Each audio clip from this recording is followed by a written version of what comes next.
Welcome to episode number 3 with the Jet Set trainer, Scott. This is the Jet Setter podcast.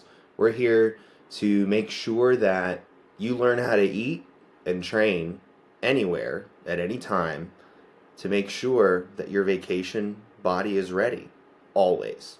That's our mission here. And as an airline pilot, I practice what I preach. And today I just wanted to give a little bit of background on that, how I got to where I am here today, and some of the mistakes that I made in the past that I hope you as the listener can be wary of so you can start making changes today instead of waiting several years like I did to find out that I needed to change when it came to my body composition and feeling confident in my own self. So, my body has been through a huge journey. I am 6 foot. I have weighed as much as 250, 260 and as low as 170, 175. And both times when that happens, had a fairly high body fat composition. Now, Scott, how's that possible? Well, there's skinny fat, and then there's, I guess, fatter fat. And I'm going to go into, where I was in my life when those two things happened and talk about the commonalities towards specifically body fat and why that was there and why I wasn't as maybe healthy as I could have been at both weights. So going back in time, in high school, I was told, "Hey, Scott, if you want to be a starter on a football team, you need to gain a lot of weight so you can be a lineman." So I said, "Okay." So gaining weight, that was a task given to me. I was 170-ish, skinny kid in sophomore in high school, junior in high school. And they just said, keep eating. So I said, okay. So that led to me and my buddies going to McDonald's after school and getting 5 McDoubles for $5 because we were poor high school kids. And that was our snack for the day.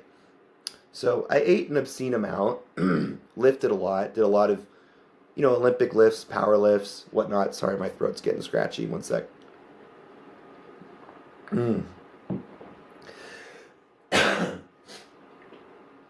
Doing a lot of football lifts, eating a lot of fatty junk food. And I did gain weight. I gained like 60 pounds, or really almost 80 pounds by the end of my senior year. And I was starting on the football team. So, mission accomplished, right? Well, kind of. If I could have talked to myself then, the importance of protein in building muscle would have really been helpful because I put on a lot of muscle and fat, but I wasn't as powerful as I could have been had I not had a better understanding of macronutrients, which are protein, fats, and carbs, and understanding that protein is kind of the backbone to building new material, especially muscle, and fats, are helpful for your hormones, helpful for feeling fulfilled with what you eat, but high fat diets really bad for you. My skin was breaking out. I wasn't a teenager in high school, but it really inflamed my body. It was really uncomfortable. Carbohydrates are great for performance, so I was benefiting from that because I was in a performance-based mindset. Perform better on the football field. So my lesson is I could have got to possibly 235, 250 with more muscle and less fat, and I would have performed better had I understood the importance of macronutrients. Now, we're going to flip the script to the other end of this equation because after football, high school football, tore my ACL, recovered, went into the military, which is, if anyone's been in the Army, it's America's taxpayer track team. In the military, we had physical fitness tests that kind of really was overly weighted for your abilities in the military, especially as an officer when I was in ROTC. And we were pretty much forced to run like 20 miles a week. So all of a sudden, I'm doing cross-country track, basically, in college for the Army. Now, what people don't realize, what that amount of running does to you is, yes, I did lose weight. I got down to like 170 again. But when you run that much, you're actually getting rid of muscle and you're burning it up for several reasons. So one is you are using a energy system in your body that is, a high demand. Good way to know if this is working is if you can't hold a conversation during whatever exercise you're doing, you're tapping into this energy system with glycolysis. And what that means is you're using carbohydrates in the form of glycogen stored in your liver and your muscles. If you notice when people run marathons and they quote hit the wall, is because they run out of glycogen, and so they're having those sweet little gummies or dates or whatever with them on the run to keep going. That's the actual fuel that's performing this high intensity workout. Now, when you run out of glycogen, you start to burn muscle before you start to burn fat. This can be bad because, unless you're trying to compete in cross country or you're trying to compete in long distance running, who cares? Because you're going to be doing it all the time, right?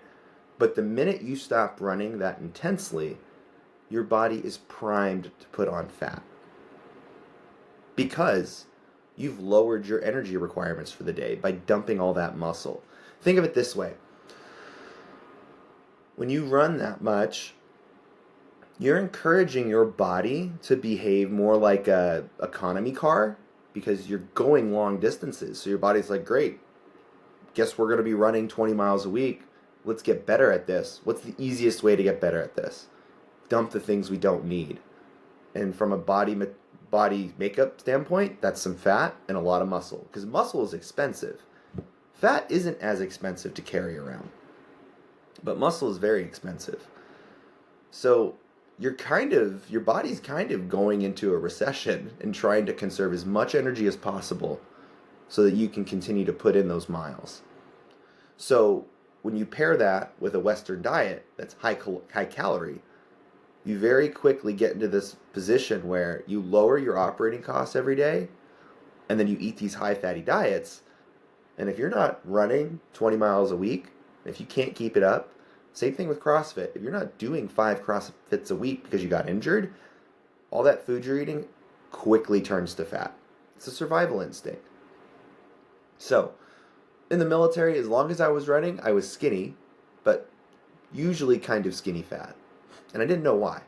I also wasn't keeping any muscle. Also didn't know why.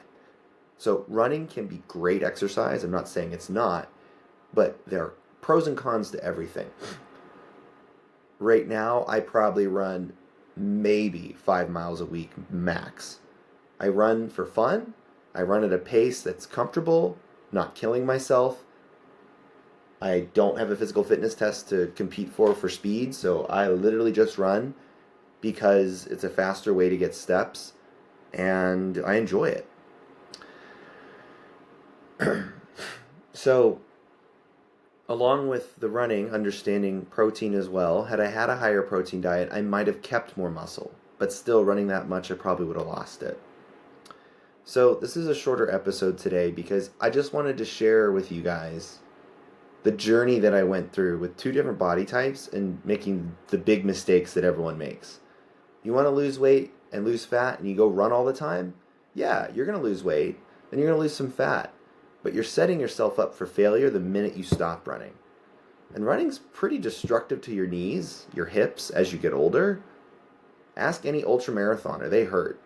So if you want to take the running pill and spend more time doing that in your life, by all means go for it. You're just setting yourself up to put on fat quickly. If you're aware of that, you can take actions to stop that. Now, if you're an average person who's just trying to look good at the beach, I highly recommend walking instead of running. Downside is it takes more time, but walking at a quick pace, maybe with an incline on a treadmill, is burning pure fat, especially if you're holding a conversation with the person next to you. I would rather spend 40 minutes walking 2 to 3 miles on a treadmill than 20 minutes sprinting for 3 miles. You're burning more carbohydrates and possible muscle. If you're trying to put on weight, for my first story, like I was a skinny twig, don't just go for junk food. It's not going to end well. You're going to get, not only are you going to feel worse, but the weight you put on is likely going to be more fat. So then you're going to go from the skinny guy to the fat guy, and you're still going to be unhappy. So if you're trying to put on weight, be in a caloric surplus of 500 to 1,000 calories, and make those calories 30 to 40% protein. That is going to allow your body to primarily build muscle, especially if you're going to the gym and pushing yourself there 3 to 5 times a week. You don't have to go crazy. If you're trying to put on weight, you're probably going to need to go to the gym to build muscle, and you're going to be in a caloric surplus, focusing primarily on protein. The clients that we work with have both of these problems. They have fat they want to lose, or they want to build muscle, or they want to do both. And we work with them to come up with ways that may include the gym or may not. We're here to meet you where you're at with the activities that you already do, that you're already good at, and make that your strength and adjust them slightly so that you can reach your goals. I was unable to do it on my own until I asked for help with a guide, and we're just trying to be your guide. You have what it takes, because if I can do it, you can do it. The only thing missing on your journey right now is just the opportunity to work smarter and not harder. I'm trying to save you a decade of struggling with my body by giving you the answers right now. So if you are humble enough and willing and able to ask for help, you should. This podcast is all about that. Keep listening if you want help. Consume my content if you want help. And if you're really serious about just solving this once and for all in the next couple months, click the link to apply with us and book a call. The links are all in my Instagram, my TikTok, my Linktree. It says apply to work with us and our coaches. We're here not to waste your time. We're here to get you on the right track to the body that you want with skills that you learn, not meal plans, not routines you follow, but we teach you how to do this in your own way so that we're the last coaches you ever have. That's our goal, because we strongly believe everyone deserves to learn the skill of losing fat and building muscle. And you'd be shocked how many other coaches, how many other programs, how many other medicines, how many other methods are not designed for your long-term success. We're here with the no bullshit, sometimes not the most exciting advice, but it's the right advice to get you to the body that you deserve. We use data to measure our decision making. We make sure that they're achievable every day. We make sure that they're realistic. We make sure that it's specific to your life.